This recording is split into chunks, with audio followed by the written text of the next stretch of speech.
আসসালামু আলাইকুম viewers, Shahanaz BD food ব্লগে সবাইকে শুভেচ্ছা জানিয়ে শুরু করছি আমার আজকের রেসিপি। আজকে আমি তৈরি করে দেখাবো এগ ললিপপ। এটা দেখতে যতটা সুন্দর, খেতে কিন্তু তার চেয়েও বেশি মজার। এই বলটার ভেতরটা সফট, বাহিরটা হচ্ছে ক্রিস্পি। ছোট থেকে বড় সবাই খুব পছন্দ করবে। তাহলে চলুন রেসিপিটি দেখে নিই। এখানে 2টা ডিম নিয়েছি, আর ডিমটাকে আমি ছোট ছিদ্রযুক্ত কাটার দিয়ে কেটে নিচ্ছি। অবশ্যই ছোট ছিদ্রযুক্ত কাটার ব্যবহার করতে হবে। এবার এর মধ্যে দিয়ে দিলাম 1 কাপ পেঁয়াজ কুচি। পেঁয়াজটাকে চেষ্টা করবেন একদম কুচিয়ে কাটার জন্য। দিয়ে দিলাম 2টা কাঁচামরিচ আর ধনিয়া পাতা। ঝালটা অবশ্যই আপনারা আপনাদের স্বাদ মতো কমিয়ে বাড়িয়ে নেবেন। দিয়ে দিলাম স্বাদ মতো লবণ, আর দিয়ে দিব 1/2 চা চামচ আদা রসুন বাটা, আর দিয়ে দিব 1/2 চা চামচ গরম মশলা বাটা। এখানে আমি ধনিয়া, জিরা, এলাচ, দারচিনি একসাথে বেটে নিয়েছি, আর দিয়ে দিলাম শুকনো মরিচের গুঁড়া। এখানে আমি বাটা মশলা ইউজ করেছি, আপনারা এখানে শুকনো মশলাটা দিয়েও এই রেসিপিটা করতে পারবেন। এবার বাইন্ডিংয়ের জন্য আমি এখানে দিয়ে দিব 3 টেবিল চামচ পরিমাণ ময়দা।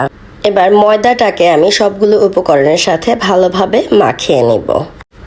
মাখানোর কাজটা অবশ্যই হাত দিয়ে করতে হবে, চামচ দিয়ে করলে হবে না। এখানে কিন্তু কোনো রকমের পানি ব্যবহার করা যাবে না। দেখবেন আলতো হাতে মাখতে মাখতে এটা একসময় একদম সুন্দর একটা সফট ডোয়ে পরিণত হবে। দেখতেই পাচ্ছেন সুন্দর একটা ডোতে পরিণত হয়েছে। আমার ডোটা রেডি হয়ে গেছে। এবার আমি একটা ব্যাটার তৈরি করে নিব। এই জন্য আমি এখানে 3 চা চামচ দিয়ে দিলাম কর্নফ্লাওয়ার, আর এর সাথে দিয়েছি 1 চা চামচ সাদা গোলমরিচের গুঁড়া, আর দিয়ে দিলাম চিমটি পরিমাণ লবণ। এবার সামান্য একটু পানি দিয়ে একটা ব্যাটার তৈরি করে নিব। এটা বেশি পাতলাও হবে না, আবার বেশি ঘন হবে না, এমন ঘনত্বের একটা ব্যাটার তৈরি করে নেব। এবার বলগুলোকে বানিয়ে নিব। এখানে আমি একটু ডো নিয়ে, দেখতেই পাচ্ছেন সামান্য ডো নিয়ে ছোট ছোট বল বানিয়ে নিব। আর বলের আকারটা কতটুকু করবেন সেটা আপনার উপর ডিপেন্ড করে। আপনি যে কোনো সাইজেরই বল বানাতে পারবেন। আমি এইরকম সাইজ বানাচ্ছি। এবার বলটাকে কর্নফ্লাওয়ার যে ব্যাটারটা তৈরি করেছিলাম সেটার ভেতরে আমি একটু গড়িয়ে নিব, দেখতেই পাচ্ছেন। তারপর আমি বলটাকে ব্রেড ক্রাম্বসের মধ্যে ছেড়ে দিচ্ছি। এবার আলতো হাতে বলের গায়ে আমি ব্রেড ক্রাম্বসগুলোকে মাখিয়ে নিব। বেশি চাপাচাপি করার প্রয়োজন নেই, আলতো হাতে মাখালেই দেখবেন সুন্দরভাবে বলের গায়ে ব্রেড ক্রাম্বসগুলো লেগে গেছে। এভাবে আমি সবগুলো বল তৈরি করে নিব। আশা করছি বুঝতে কোনো অসুবিধা হবে না।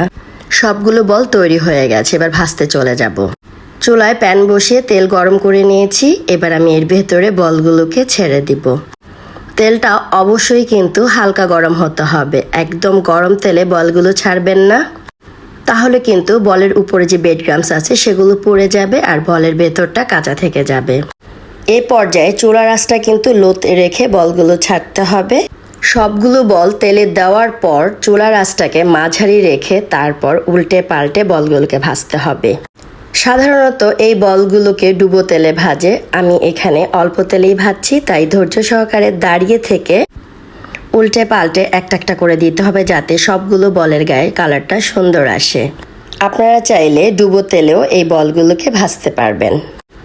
আমার রেসিপিগুলোতে সাধারণত আপনারা দেখবেন আমি কিন্তু তেলের পরিমাণটা সবচেয়ে কম ব্যবহার করি।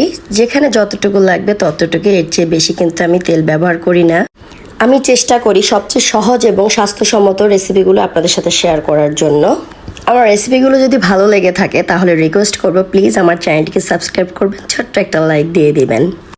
কারণ আপনাদের লাইক এবং কমেন্টস আমাকে অনেক উৎসাহিত করে। গত 5 দিন যাবৎ আমার জ্বর, ঠান্ডা এবং কাশি ছিল। এর ভিতরে আমি কোনো ভিডিও আপলোড করতে পারিনি, কারণ আমার গলার অবস্থা ভীষণ খারাপ ছিল। এখন মোটামুটি কথা বলতে পারছি, বুঝতেই পারছেন গলার কন্ডিশন কেমন, এখনও পুরোপুরি সেরে ওঠেনি। আমার কথার মধ্যে যদি কোনো ভুল ত্রুটি থাকে প্লিজ ক্ষমা সুন্দর দৃষ্টিতে দেখবেন। বলগুলোর মধ্যে সুন্দর কালার চলে আসছে, এর বেশি আর লাল করে ভাজবো না। এবার আমি বলগুলোকে তুলে নিব। দেখতেই পাচ্ছেন বলের কালারটা কেমন। এর বেশি ভাজতে গেলে ব্রেড ক্রাম্বসগুলো পুড়ে যাবে, খেতে কিন্তু তিতা লাগবে। চুলার আঁচ মাঝারি রেখে অনবরত নেড়ে চেড়ে আমি এটা ভেজে নিয়েছি। এতে করে উপরটা কিন্তু ভীষণ ক্রিস্পি হয়েছে। আমার এগ ললিপপ কিন্তু রেডি হয়ে গেছে। দেখতেই পাচ্ছেন কতটা লোভনীয় হয়েছে। আমি ভেতরটা একটু আপনাদেরকে ভেঙে দেখাবো, আমি একটু খেয়েই দেখাচ্ছি। এখানে আমি হট টমেটো সসটা নিয়েছি, ঝাল ঝাল, খেতে কিন্তু দারুণ লাগবে। দেখতেই পাচ্ছেন ভেতরটা কতটা সুন্দর হয়েছে। আমি আরেকটা এগ বল একটু ভেঙে দেখাচ্ছি। উপরটা ক্রিসপি আর ভেতরটা কিন্তু একদম জুসি। আজ এই পর্যন্তই, আবারও চলে আসবো নতুন কোনো রেসিপি নিয়ে। সেই পর্যন্ত সবাই ভালো থাকবেন, সুস্থ থাকবেন, আমার জন্য দোয়া করবেন। আল্লাহ হাফেজ।